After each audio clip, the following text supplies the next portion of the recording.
Your dreams. You've got to keep dreaming. And sometimes they would laugh. There's a guy talking about becoming successful. And look at him. He's bathing in the bathroom upstairs on the 21st floor. He sleeps on the floor. Him and two other dreamers up there. Look at him. It was hard, ladies and gentlemen, coming to speak to people. And I was facing financial difficulties in my own life. I was behind on my bills and my dreams, and I'm saying to them, you can live your dream. It's hard changing your life. It was hard when just over 3 years ago, in the Penobscot building in Detroit, Michigan, where I was operating my business, and I fell on some hard times, and I was sleeping in my office. It was hard coming into the lobby, and the security said, excuse me, Mr. Brown, can we see you for a moment? And I said, yes, and I walked up to the counter, and he gave me an envelope. And he said, would you mind reading it here? And I opened the envelope, and the envelope was from management that said, this is an office tower. It's not a hotel. Please do not sleep in your office. And I said, excuse me, sir. I said, I just work long hours in creating my business. I'm an entrepreneur. And right now, things are bad for me. But they're not going to be this way always.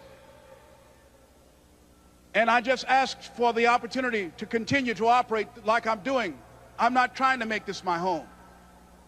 And it was hard coming through the lobby. And sometimes they would laugh. There's a guy talking about becoming successful. And look at him. He's bathing in the bathroom upstairs on the 21st floor. He sleeps on the floor. Him and two other dreamers up there. Look at him. It was hard, ladies and gentlemen, coming to speak to people. And I was facing financial difficulties in my own life. I was behind on my bills and my dreams, and I'm saying to them, you can live your dream. It was hard, ladies and gentlemen. It was very difficult to pick myself up each day believing that I could do it. There were times that I doubted myself. I said, God, why is this happening to me? I'm just trying to take care of my children and my mother. I'm not trying to steal or rob from anybody. Why did this have to happen to me? It was very hard. And here's what I want to say to you. For those of you that have experienced some hardships, don't give up on your dream. No one could have convinced me by holding on, by continuing to push forward, by continuing to run toward my dream, that one day I would have my own talk show. It's a long shot, ladies and gentlemen, from Liberty City, an abandoned building on a floor, never knowing my mother or father. It's a long shot. Being here with you today in this dome in Atlanta, it's a long shot. No college training, labeled educable, mentally retarded, but I kept running toward my dream.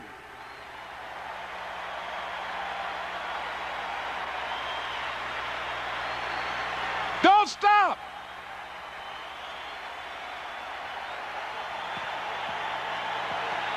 Don't stop.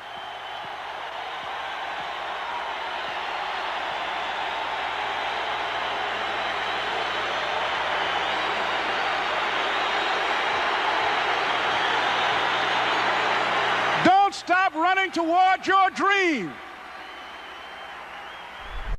Now let me give you a little simple formula for goal setting. Okay? We take 2.5 hours on the weekend for the whole 10-year plan. We don't have time for that tonight. But let me get you started with a little simple formula Mr. Schoaf gave me. And maybe this will be helpful. First of all, I've divided goals into two parts. First is long range. Long range goals. That's your dreams. Your dreams for the next 3, 5, 10, 20, 30, 40 years. Actually, the rest of your life. Your dreams. You've got to keep dreaming. Ronald Reagan, president, said to the joint session of Congress a few weeks ago, the republic is a dream. And if we don't keep dreaming, we will lose the republic. Your better future is a dream for yourself and for your family. Where do you want to go? What do you want to do? What do you want to be? What do you want to see? You've got to dream dreams. There's a Bible phrase that says, without dreams and visions, people perish. You've got to have something to go for that inspires the heart and the soul. Dreams. From the children of Sanchez, it says, take the crumbs from starving soldiers, they won't die. Take the bread from hungry children, they won't cry. But without dreams, we all will die. You've got to dream. Don't lose your dreams for yourself, for your future, for your family, the dreams of love and enterprise and travel and doing things, becoming something unique on your journey here. Don't lose your dreams. Do some dreaming. That's long-range goals. You've got to have those. So that's number one. Here's the second part of goals, short range. Short-range goals. That's your goals for tomorrow, this week, this month, this year, the immediate future. We call these confidence builders. Because if you set up something short-range, go for it, get it, latch onto it, work hard, accomplish it. That starts building your strong feelings to go for your dreams. Now, I've divided goals into three categories. Here they are. Number one is economic. That's your goals for money, income, business, profits, production. Economics. Make sure you've got your economics well planned. Economics plays a major role in everybody's life. Economics is major, which means it ought to be meticulously well planned for tomorrow, this week, this month, this year, long range. What if you asked somebody tomorrow if you could see their meticulously well-planned list of economic goals? What would they probably say? They'd say, you some kind of a nut? You must be weird. Hey, I found out what success is. Success is doing what the failures won't do. Make sure you've got your economics well planned. It'll put you in the top 5%. One of the key little subjects we talk about on the weekend is the 7 fundamentals for wealth and happiness. And that's one of them, well-planned economics. It's a fundamental if you want to do well. Join the top 5%. Anybody in this room can join the top 5%, if you will. Okay. Now here's the second category of goals, things. Make a list of the things you want. And on my list of things, now I put everything. Little things as well as major things. Doesn't matter how small it is, it goes on my list. I used to just put major things, cars, homes. I don't do that anymore. I now load my list with everything. Everything. And the reason is, part of the fun of having a list is checking it off. That's it. Boy, at the end of the day, if you can go, got it, got it, got it, got it, got it, got it, whatever it is, right? You get into the habit. So load up your list, the things you want. Now, when you check off something major, celebrate. That's an important point to make. Celebrate your achievements. Live it up. Have a party when you reach something you've worked for a while. See, we all grow from 2 experiences. One is called the pain of losing. The other one is called the joy of winning. We need both of them. Amplify them as much as you can, which also means make losing painful. If you set up something, fooled around, didn't get it, put it on yourself. On the other side, if you did get it, congratulate yourself. Self-congratulations is a sign of maturity. Seeking congratulations is a sign of immaturity. But hey, winning and losing, see, that's what it's all about. That's the name of the game. Now, some people lead such mediocre lives, at the end of the day, they don't know whether they're winning or losing. They got no clue. Guy's just going through the day with his fingers crossed. There's a better way. Okay, here's the third category of goals, personal development. Put those goals together, personal development goals. That's your goals to be stronger, more decisive, be a speaker, be a leader, learn a language, all kinds of skills. Okay? The whole weekend seminar was designed to improve all your skills so that you walk away more skillful. And that's what you want, the personal development skills. That's what attracts, that's what brings good things to your life, the person you become more skillful. Now, this is quite a package to work on. Economics, things, personal development. For tomorrow, this week, this month, this year, long range. Okay? That'll get you started. Now, here's the simple formula for setting goals. It goes like this. A, work on your goals.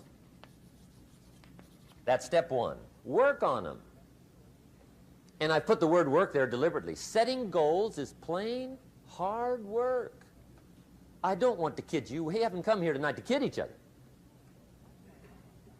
It's work. I know it's work. That's why a lot of people just let it slide. It's work. Many people work hard on their job, but they don't work hard on their future. They just let that slide. And the work involved is making plans. I know most people don't. I understand that. But don't let that be you. Guy says, well, yeah, you work where I work, but the time you struggle home, it's late. You got to eat a bite of supper, watch a little TV, get to bed. You can't sit up half the night. Plan, plan, plan. And the guy's behind. Good worker, hard worker, sincere. But you got to be better than sincere, working hard. You got to be better than a good worker. You got to be a good planner. Somebody once wisely said, the people who fail to plan are planning to fail. Well said. So work on your goals. Here's step two. Write your goals down. That's so important. I teach my staff around the world, put your goals in your journal. Because one of the major people you want to study is yourself. Say, here's the list of goals I put together 3 weeks ago. Here's the list of goals I put together 2 years ago. Here's some of the changes I made, rearrangement of my priorities. I scratched these off, I put these on, I've gotten these. Study your accomplishments, study what your desires are. Put them on paper, write them down. Here's another reason for writing your goals down. It shows you're serious about doing better. And to do better, you gotta get serious. You don't have to be grim, but you must be serious. Everybody hopes things will get better. Everybody hopes. Poor people hope. That ought to tell you something. It means the future does not get better by hope. It gets better by plan.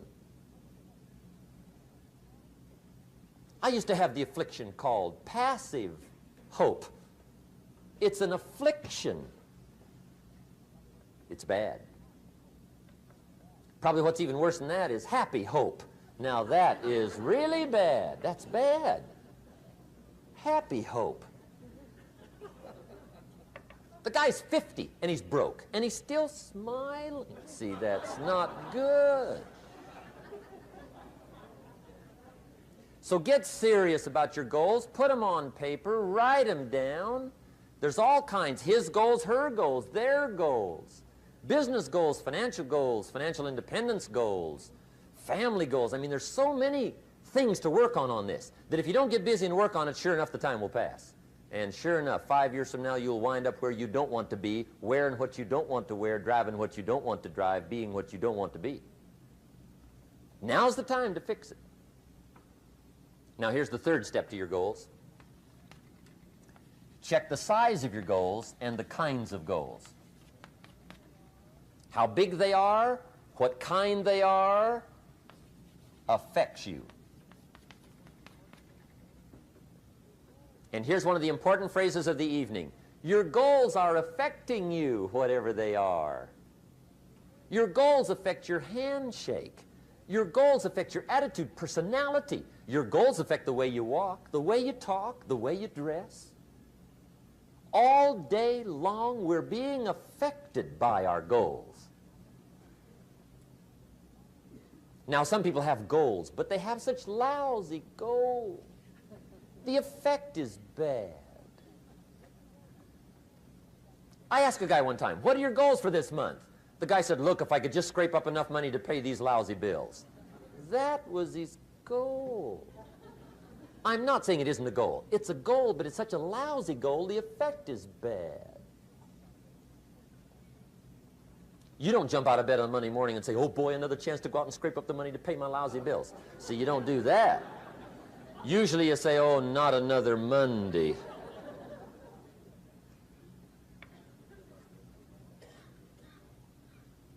And some people have so given up on life, they have joined the thank God it's Friday club. How sad.